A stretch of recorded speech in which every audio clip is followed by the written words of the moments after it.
I'm going to show you how to convert multiple photos into a collage with Adobe Photoshop Express. First thing, you have to download the app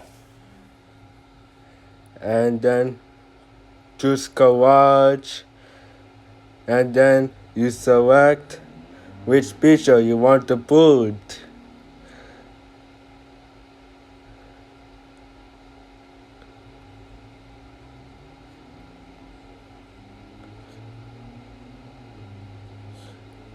After you choose the picture, you click next.